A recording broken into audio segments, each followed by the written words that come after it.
What's up, everybody? Welcome back to the Truth Be Told Project podcast. I'm your host, Jay, and I want to thank you for joining me today. We're kicking off a conversation about something I'm super passionate about, and that is rewriting your story. If you ever felt weighed down by your past, like it's a label you can't shake, this episode is for you. Because trust me, I know firsthand that where you've been doesn't have to dictate where you're going. I want to start by saying that a lot of us grew up tough. I don't care if you grew up in church or not, or been a Christian for a long time or not, but even with us being Christians, some of us, we come from backgrounds that have broken homes, missing parents, street life, you name it. Maybe you felt like nobody saw your potential, or you've carried regret for stuff you did when you were just trying to survive. Whatever it is, you might be thinking, this is it. This is who I am, and it'll never change. But let me drop this on you. Your past is a chapter, not the whole book. And I'm going to say that again. It's a chapter, not the whole book. One part of your story, not the entire thing. You still have unwritten pages, and it's your right. God has given you the ability to fill them with something new. And today we'll dig into 3 big points. The first point we want to dig into is owning your past. Why it's crucial to accept and understand your history without letting it define you. Second thing we want to dig into is choosing a different path, because you actually can break what happened before. Cycles, labels, all of it. And the third thing we want to get into is the practical steps. We'll talk about a few things you can do right now to start rewriting your story. So let's talk about owning your past. So let's jump into that first point, owning your past. I've been in the place where my mistakes and regrets felt like a badge I couldn't take off. Everyone knew me for what I'd done. But here's the deal. If you spend all of your time running from your past, it controls you. If you never deal with it, it'll just keep popping up in how you see yourself. It'll pop up in how you see your relationships and your future. Why own it? Why should we own our past? Owning your story means acknowledging it, taking responsibility where you need to, and recognizing the lessons in it. It doesn't mean beating yourself up forever. It means saying, yeah, that happened, I done that, and I learned from it. Because when you confess to God, God does not beat you up about it. He forgives you instantly, and he's not a person that keep bringing it up and throwing it in your face. He forgets about it. He erases it completely.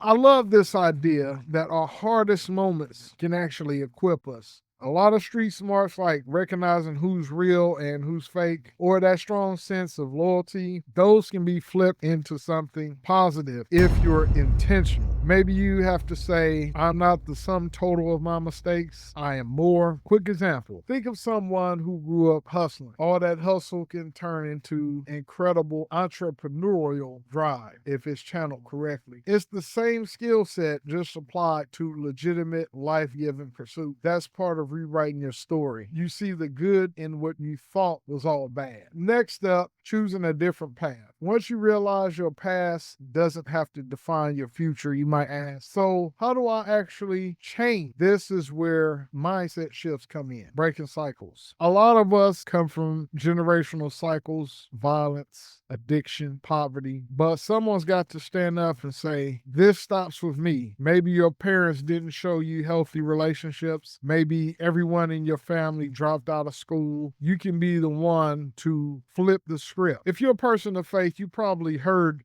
Jeremiah 29:11, where God says he has plans to prosper you, not to harm you, plans to give you hope and a future. Whether or not you grew up hearing the verse, the principle is that there's a bigger plan for you than what you've seen so far. The next thing you want to do is you want to surround yourself with the right people. I can't stress this enough. If you want to choose a new path, don't do it alone. I know our culture kind of emphasizes the idea of being lone rangers, but God didn't create us to be lone rangers. He created us for a community. One of the first first things he determined not good about his creation, and that was for man or woman to be alone. So what you need to do is find mentors, friends, a faith community, people who actually want to see you win. I'll say that again. You want to be around someone who actually wants to see you win. Not everybody you hang around at times want to see you win. So you want to make sure to check your circle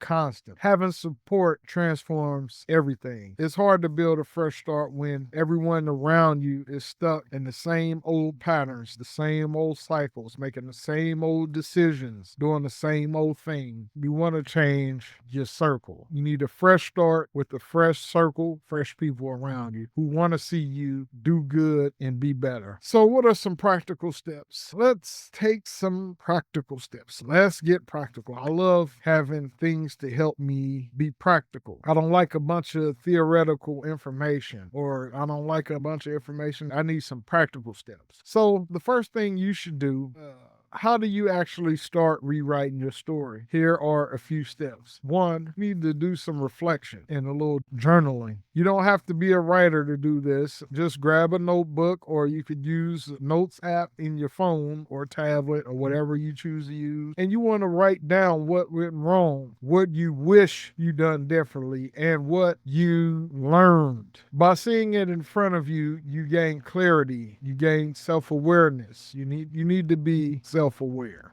You need to be self-aware. Second thing you need to do is you need to set some small goals. Don't try to change your entire life overnight, because it won't happen. Where you're at today, it didn't happen overnight. It took a series of decisions to get you where you are. It's going to take a series of decisions to get you out of what you're in right now. So if you want to leave whatever lifestyle, it could be a gang lifestyle or whatever. Maybe your first goal is finding a job, a training program, or reaching out to a reentry service. If you want to repair family relationships, start with one phone call or one honest conversation. 3, positive input. Fill your mind and environment with uplifting stuff.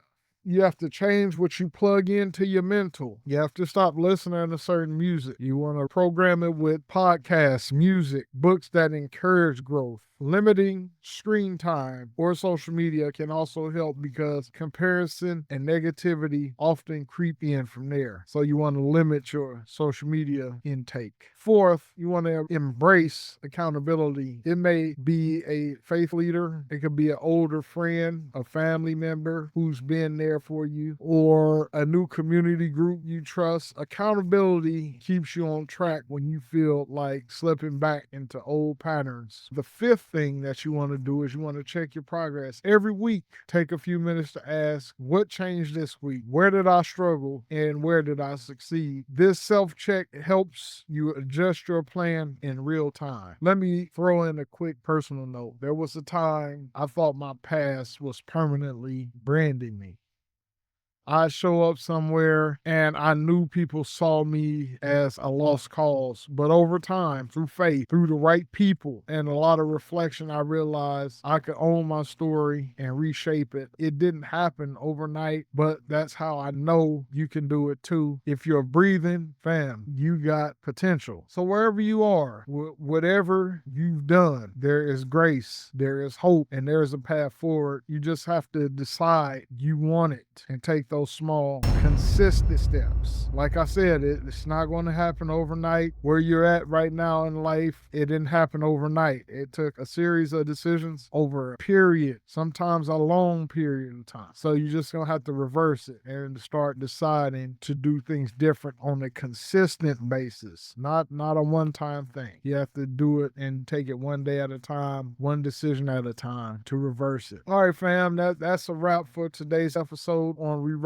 your story while your past doesn't define you. If this episode resonated with you, share this episode with someone who needs a reminder that they're not locked in their past. And if you have questions, comments, you want me to say a prayer or 2 or 3 or 4 or however many, hit me up on social media. I love to connect and support you. Join me next week when we talk about self-worth and how to build confidence even if you've never felt it before. And it's it's going to be real. It's going to be honest. I can't wait to dive in. Remember, don't just live by default. Live by design, God's design, specifically, which includes something far better than what you've experienced. Thanks for tuning in to the Truth Be Told Project. I'm Jay, and I'll catch you next time. Stay blessed, stay hungry, and stay open to the fact that your future is bigger than your past. Peace.